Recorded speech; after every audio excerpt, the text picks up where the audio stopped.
Military history is usually written in grand strategies and meticulously planned campaigns.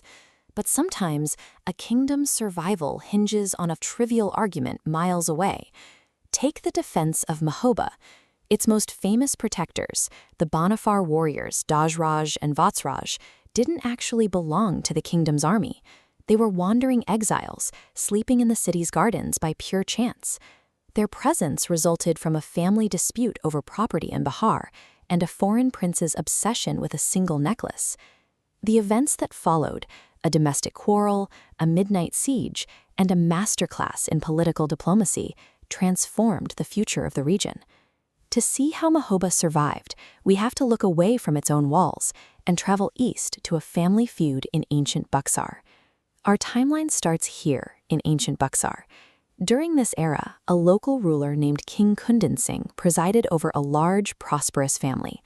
That prosperity eventually bred division. Two sets of cousin brothers, Dashraj and Vatsaraj on one side, and Todarmal and Kodarmal on the other, fell into a dispute over the family inheritance. Tala Syed intervened before the feud turned violent. He convinced the men to leave Buxar for Kannauj. The 5 men headed west. By nightfall, they reached Mahoba, ruled by King Parmal, and camped in a grove called Lotan Bagh. While the highly trained warriors slept under the trees, a massive military force was quietly marching directly toward the gates they were resting near. Simultaneously, a parallel event was playing out in the nearby city of Buxar. Prince Karinga, the son of the Mandu emperor, was visiting a massive local fair.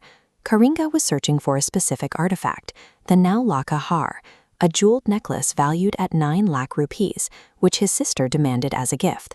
The prince scoured the markets of Buxar, but the necklace was nowhere to be found. His frustration made him vulnerable to suggestion. A scheming neighbor named Mahil saw an opportunity.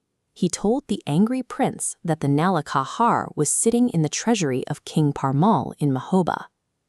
Mahil's suggestion turned the prince's frustration into a full-scale justification to invade a sleeping city. Karinga mobilized 10,000 cavalrymen and marched through the darkness, surrounding Mahoba by midnight. The invading troops began smashing against the gates.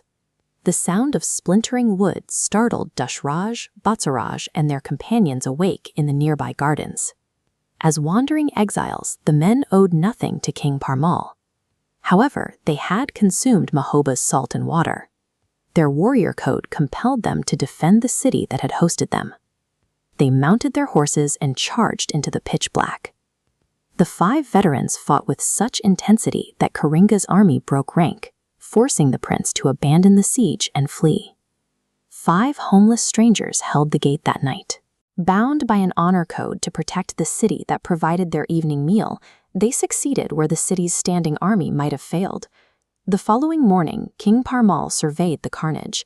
He summoned the 5 men who had repelled the invasion, offering his deepest gratitude. Queen Malhana, however, looked toward the future. She recognized that as outsiders, these elite fighters would eventually return to Buxar, leaving Mahoba vulnerable once again. She proposed a masterstroke of diplomacy, immediate royal marriages to tie the warriors' bloodlines to the local land and nobility. King Parmal agreed. He arranged prestigious matches for the brothers, marrying Dashraj and Vatsaraj to royal princesses from the kingdom of Gwalior. This decision transformed wandering exiles into Mahoba's ruling defenders. It anchored the Banafar dynasty to the region, paving the way for the next generation of warriors, including the hero Udal. An inheritance dispute in Buxar led to an exile. A prince's hunt for a necklace triggered a siege, and a midnight defense resulted in the marriages that would define a dynasty.